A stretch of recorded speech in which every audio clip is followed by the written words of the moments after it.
The first question on the WhatsApp is from Riyaz from Bangladesh, and he's asking the question, why Allah punishes people in the grave, as there is a possibility that this person may get acquitted on the Day of Judgment. Similarly, a person who is not punished in the grave may be found to be guilty on the Day of Judgment. The question posed by Riyaz is that why does Allah subhanahu wa ta'ala punish the person in the grave? Maybe on the Day of Judgment he'll be acquitted, so won't it be injustice?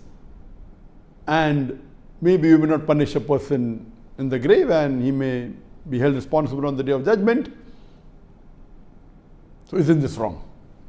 Allah subhanahu wa ta'ala says in the glorious Quran, in Surah Al-Imran, chapter number 3, verse number 185, that kullu nafsin zaiqatul maut, every soul shall have a taste of death, and your final recompense will be on the Day of Judgment.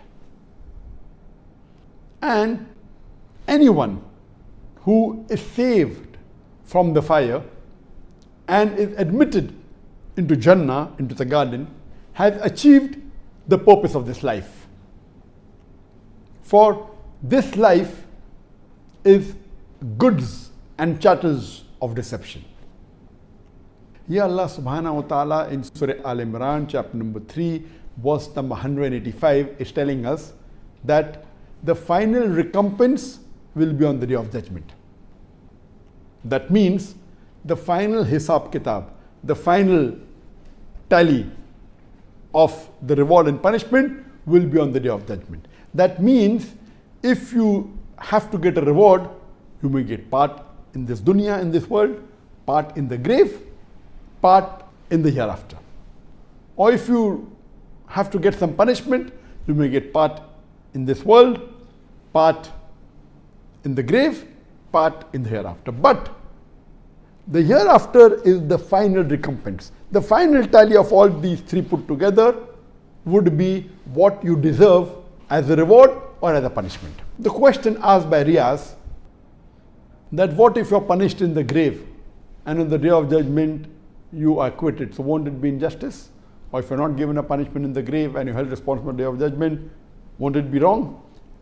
What Brother Riyaz is asking a question may be correct for a normal judge, or if you and me are a judge, where you are human beings. He fails to realize that Allah subhanahu wa ta'ala is ilm ghaib. Do you think Allah doesn't know what is the reward every human being deserves and what is the punishment every human being deserves?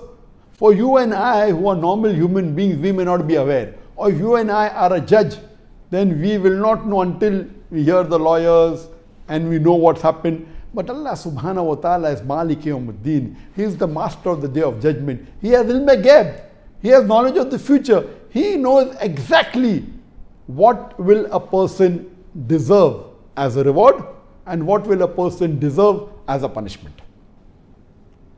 And our beloved Prophet Muhammad said that for an unbeliever, whatever good deeds he does, his reward will be in this dunya. He will not get any reward in the akhirah, in the life after death. As for the punishment, it may be part here, part in the grave, part in the hereafter. As for the believers, both the reward and the punishment can be part in this world, part in the grave, part in the hereafter. So Allah subhanahu wa ta'ala has ilm ghaib. Allah knows that this person will get 50 points of punishment. So he may give 10 points in this world, 20 points in the grave, and maybe 20 points in the akhirah. It cannot be possible that a person receives 10 points punishment and Allah will give 20 points punishment in the grave. It's impossible. Allah has ilm ghaib. He has knowledge of the future. He cannot do such a thing. You and I as a human being can do that. So this question is logical for a human being, but not for Allah subhanahu wa ta'ala. Because he has ilm ghaib, he knows exactly what is the total punishment every human being will deserve, what is the total reward that he'll deserve, and all these three put together is the total punishment he deserves. And that's the reason it's mentioned in the Quran that on the Day of Judgment, no one will object to the justice of Allah subhanahu wa ta'ala. Neither the Muslims, neither the non-Muslims. Even the kafir, even the unbelievers, even the non-Muslims who would be put in the hell, they will never say that they have got injustice. They will only ask Allah that why don't you give us one more chance? And Allah will say, it is too late. This was, in brief, the answer to the question.